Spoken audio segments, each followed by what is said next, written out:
All right, everyone, welcome back into another NFL DFS video. Gonna be touching on the top plays, fades, value stacks for week 11. So first and foremost, guys, apologies for not getting the video out faster. I do prioritize watching the film, and just the past couple of weeks, I haven't been able to complete watching the film until really Saturday night. And that is something I want to do before I give you guys takes. Otherwise, it'd just be reading off data points. It'd be kind of the same old fluff that people put out there. That's not me. That's not what I want to do. I want to give you guys good takes, good information. And I think that's kind of the core reason as to why so far through 10 weeks we've been able to cash in 7 of those. Now, right off the bat, this is a week in which I don't have a good feel for the receivers, and I might just be eating the chalk there. Other than that, we are getting some pretty good spots. I do want to start out with the quarterback position, though. Looking at it, this is a perfect example why I wanted to watch the film. Someone like Kyler Murray really stood out last week. Like, he looks so good, okay? People have been hyping up Joshua Dobbs as like a good quarterback and whatnot. I'm not saying that's wrong, but like, you saw the clear distinction between Joshua Dobbs' talent level to Kyler Murray. Like, Kyler Murray looks so good. And maybe it was just a matchup thing going against Atlanta. Everyone has dominated going against Atlanta, it seems like, in their first start. That could very much be it. But he also gets a very good matchup, a high-scoring game as well, going against Houston. So to me, that is a player that I think I want to be going out of my way to play. And for what it's worth, if we look at his ownership, only 7% projected own. Like, that is an extremely low number for him at the quarterback position. Like, I would have thought that he would be closer to one of the higher owned quarterbacks on the slate. And for what it's worth, let's just show you guys who are going to be the highest owned quarterbacks on the slate as it sits right now. And so Jared Goff is the highest owned. Yeah, I don't know about that. I mean, he's in a good spot. He's probably 5th on my pecking order. To me, it goes Brock Purdy number 1. I'll touch on that in a second. Then probably Kyler Murray, then Jordan Love, and then kind of a lower owned guy that I want to see if you guys enjoy. It's actually going to be DTR. Okay, so let's touch on the reasons as to why. So Jared Goff is in a fine spot going against Chicago. I get that.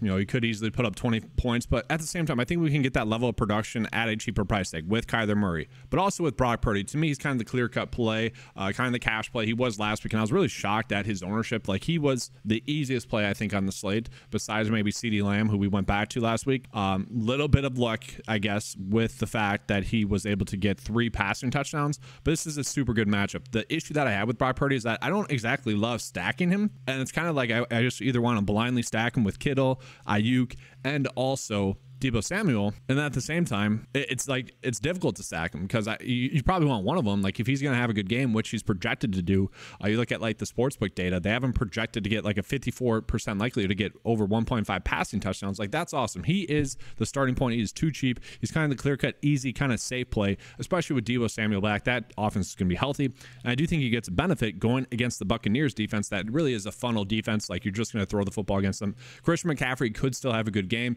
but he's going to have a good game in the air. Looking at Jordan Love, he has been a source of consistency really this whole year, and I get why maybe the public doesn't like him as much as really what the film has shown. His 2 bad games were, you know, the 2 bad games were really worst games thus far for the Green Bay Packers, and really the game against the Raiders was by far their worst game of the season, and you know, that was a primetime game. I kind of get it, but I will say, yeah, last week the offense finally was not making mistakes, not like glaring mistake. The offense besides Christian Watson, that is. No, really though, guys, it's been a real, as a Packers fan, it's been super annoying just watching it. Like, every single drive there's been a mistake or 2, at least 2 last week, and really at the end of the game against the Rams, not that many mistakes. And it's kind of funny, if you take away a missed PAT, he probably doesn't throw those 2 INTs. Still, he was able to throw 2 passing touchdowns, gets a really good matchup going against the Chargers. You know, very solid GPP play, and he's always been low on. People aren't going out of their way to play him. I do think Tommy DeVito could be sneaky in terms of like rushing upside. Obviously, it's a really good matchup. You know, if he ends up with like, I don't want to say it, like 100 rushing yards, like they just really say, we're going to rush the football with you. I don't think that's too crazy. Like, that's in the realm of possibilities. And then also, I do want to mention DTR. He is pulling a little bit of ownership, but he gets a great matchup going against the Pittsburgh Steelers. Whether or not you like Jordan Love or not as a quarterback going forward, he was able to have a pretty good game against that Steelers defense. And so like DTR probably gets a good match. And I want to point out that like the Browns got rid of Dobbs for a reason. Like, they like DTR better, and DTR did look better than Joshua Dobbs. So I don't want to say we're getting Joshua Dobbs at this price tag, but let's just remember, like, they made a clear, educated decision to go with DTR over, and also PJ Walker for that matter. He had basically a start in which they were setting him up for failure against the Baltimore Ravens. Pittsburgh is going to be a much better matchup, and you look at it, it's 6 weeks down the road, 7 weeks down the road. He should be a much better quarterback in terms of preparation and everything. This is a good matchup. I don't mind stacking him with Amari Cooper. So now we go ahead and we get into the running back position. Guys, to me, this is probably the easiest spot for us on the slate. Looking at Austin Ekeler, I think he's a clear-cut starting point, and this is where we could probably get unique on the slate compared to some people because other people are not seeing it this way. To me, I think that is somewhat of a mistake. Looking at the running back ownership right now, Devin Singletary's chalk. I'll touch on that. But Austin Ekeler right now is pulling in only 10% owned. What is going on there? That is crazy.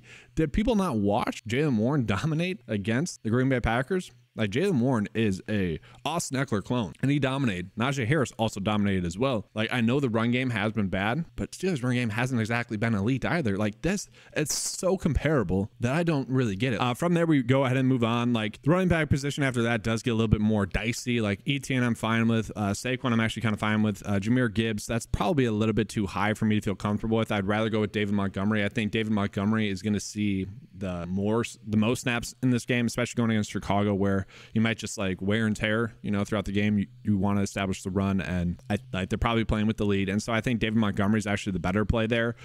From there, I don't mind Mostert. I don't mind Devon Achane. Feels a little bit too thin. You got Aaron Jones. Aaron Jones is fine. I think he's more of a GPP play. He's a little bit touchdown dependent. Does need to pop off some big plays also in the receiving game. He has been getting the targets. We love that. We love the fact that he's been getting around 19 opportunities. Love that. Don't get me wrong, but does feel slightly too thin. Like, he could easily get 20. Don't get me wrong, but I think I'd rather just go with the pay down option of Devin Singletary. Like, he got 80% of the snaps last week. He failed people chalking against Tampa Bay, which I was super grateful for because, one, that led to him being kind of under-owned against the Bengals.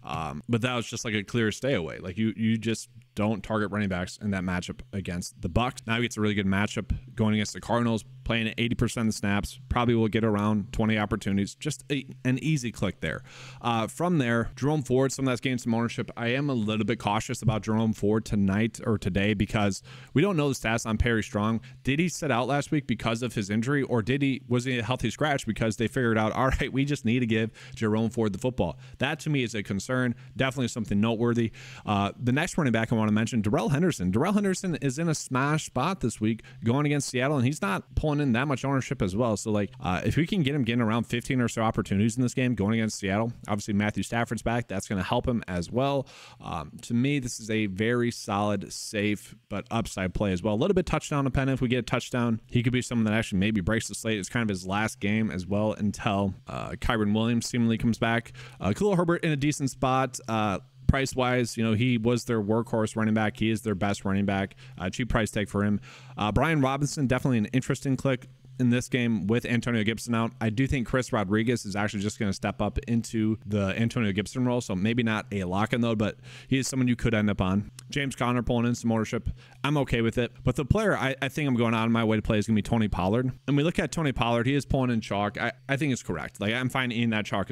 So I'm fine flexing him I'm fine putting in a running back in the flex on the slate. I think that's the correct move. So already a pretty nice lineup path that we have going here. From there, this is where it gets difficult. Like, I will say Terry McLaurin is definitely too cheap again on the slate. Now, he failed me last week. That was a source of frustration. Did have 8 targets. Okay, I think that was correct. Going against the Giants, they're probably going to have to throw the football again. And if we can lock him into 8 targets at a cheap price tag, he's probably the one play I want to be going out of my way to make. I'm perfectly fine with that. Then from there, it does get super difficult. And that to me is where I'm probably just eating the chalk. And so we go ahead and just get into the receivers here. And Tyreek Hill, pretty chalk. Tank Dell, I don't agree with Tank Dell being chalk over Nico Collins. I don't know if that's correct. I really don't think it is correct. CeeDee Lamb pulling in ownership, but we can see pretty much spread out. Everyone else is having the same issues that I have. So a little bit of a worry. We could just eat the chalk. Tyreek Hill, Tank Dell, be fine with that. I'm okay with that. I don't mind Rondale Moore at his price tag as well. He's someone that was involved last week. He could actually be kind of the second string running back in this game. Michael Wilson's also a cheap value play that I'm perfectly happy to end up on. Now, if Michael Wilson's out, we're just going to see Rondale Moore is an extremely good weapon then. All in all, maybe we go with a value in Rondale Moore to then fit in a stud. We'll see. Like it's just all a little bit too thin for me at the receiver position. And what I mean by that is you could pull Coles into basically every single play that we have this week. And so I'm fine going more there, you know, pulling in a little bit of ownership. And then tight end wise, I'll just show you guys, like to me, like Trey McBride in a great spot. If you are playing Kyler Murray, you're stacking him with Trey McBride. That is just the way to go. Targeted heavily. Luke Musgrave in kind of a smash spot going against the Chargers. He's someone that on the season probably should have more points than he has. Early on, he was just messing up a lot of the plays. Last 2 weeks, he has not messed those plays up and has had some big catches. He's someone that could easily get to 10 fantasy points in this one, and I think he'd be a great play for us. Parham Jr. is probably someone that's pulling in some ownership. I think Tyler Conklin's kind of the easy click. I mentioned this a bunch with Zach Wilson at quarterback. Tyler Conklin has really been a usable fantasy tight end. I think he's been a top 10 fantasy tight end when Zach Wilson has started or something like that. Like he is clearly too cheap, especially given the matchup against Buffalo. To me, that's an easy click. So from there, defensively, I think we're going with the Jets defense. I do worry that this offense for Buffalo could look much better. That is a concern, but all in all, I'm not too worried about that. Josh Allen probably still going to be prone to making some mistakes. Then I actually don't mind, like if you're trying to pay up, I don't mind Jaguars defense, but you know, going against Will Levis, who if the Titans can't establish a run, he's probably going to struggle. And so looking at it, this is where I'm kind of fine. Just if I end up on a receiver, I end up on a receiver. Probably not Diggs. I don't like that. And so this has honestly been the issue here. It's like, do we go Devontae Adams? I'm kind of okay with that. And then maybe pay up from Rondale Moore. Do we go Brandon Ayuk? Like, this is the issue. Like, it's super frustrating here. Maybe I just go Amari Cooper, hope that DTR can get him the football. I actually don't mind that. I wish he was a little bit cheaper, but, you know, I think he's just an elite talent level. But again, we are left at a weird price tag. Maybe I just go with Christian Kirk here, kind of be okay with it. You could go Tank Dell, kind of eat the chalk, but that is the issue that I have this week. Then all in all, I do want to just show you guys the chalk. Like everyone is going with Trey McBride, which to me, a little bit interesting that Tyler Conklin is now pulling in more ownership. If you guys want to eat the chalk there, I'm fine with it, but I think we can get almost, I don't want to say similar production, but the safety that we should have in Tyler Conklin should match the safety that we are getting in Trey McBride. But obviously if you're playing Trey McBride, you should also be playing Kyler Murray. From there, Tyreek Hill is pulling in as chalk. I'm not saying that's wrong. You probably do want to get there. To me, it's more difficult to get there. Instead of playing Tony Pollard, you'd probably have to go with Aaron Jones or Darrell Henderson to get there. Maybe James Conner, maybe Brian Robinson. Then you could afford him. Like I'm fine with that in that scenario. For what it's worth, I do think Kyler Murray stacked with Rondale Moore and Trey McBride is going to be a good idea. But looking at guys, like the last couple of weeks, we've had some clear-cut, easy fades, I would say. And this week, we don't really have that. Like, I would say the ownership's correct. The ownership's spread out, though, as it should be. So, like, I would rather just say Austin Eckler, too low owned. Like, he probably should be chalk. I'm fine getting there. Like, we're going out of our way to get there. Darrell Henderson Jr. probably should be 3% higher owned. Like, we are getting small edges here. Christian Kirk, I've been naturally ending up on him. Nico Collins should be higher owned than Tank Dell. Like, he is their receiver number one. Yes, he's higher priced, but the upside, I think, is greater for him. Again, like Jordan Love, just like, I know I probably sound like a broken record here, but he's been lower owned than he should be really this whole season. And maybe that's a leverage spot from a chalky Brock Purdy. Like, I think that makes for a perfect leverage spot. You could stack him with Romeo Doubs, Luke Musgrave, and heck, or Christian Watson. Like, I am so frustrated with Christian Watson now. Each week, my comparison for him like keeps falling, and I've settled on Christian Watson as Nelson Aguilar. Like, when he's good, he looks really good. But all in all, he's probably just a guy that is a great weapon for you when you have a true receiver number one, and honestly a tight end. But you could stack him with Watson as well. Heck, I think you could do Love with Aaron Jones still. Like, the way you'd stack Brock Purdy, you could also stack with Jordan Love. And you could also game stack that game pretty easily. Then that's kind of it. I do want to mention Wicks. Like, at some point, I do think they're going to be forced into giving him more snaps. Maybe that happens this week. I think Rondale Moore is kind of the easy pay down play value-wise, but he is a little bit chalky. And, you know, I think Wicks is an interesting pivot. The talent is there. If you're looking at the Packers, trying to find a potential actual receiver number one, I think he is the player that actually gives us the highest potential. And so I do just want to go ahead and real quickly just show you guys what kind of maybe the optimal build will look like here.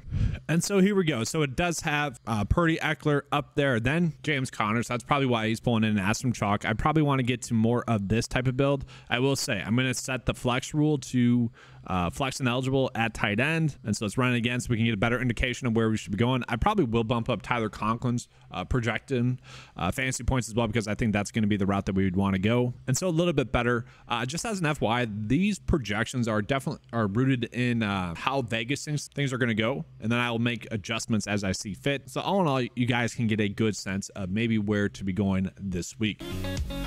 that's gonna be all for this video. Thank you guys for watching. Again, sorry for the late video post, but you guys get the most direct information then, so kind of a win-win. Thanks for watching. Let's have a good slate, and as always, let's keep cashing.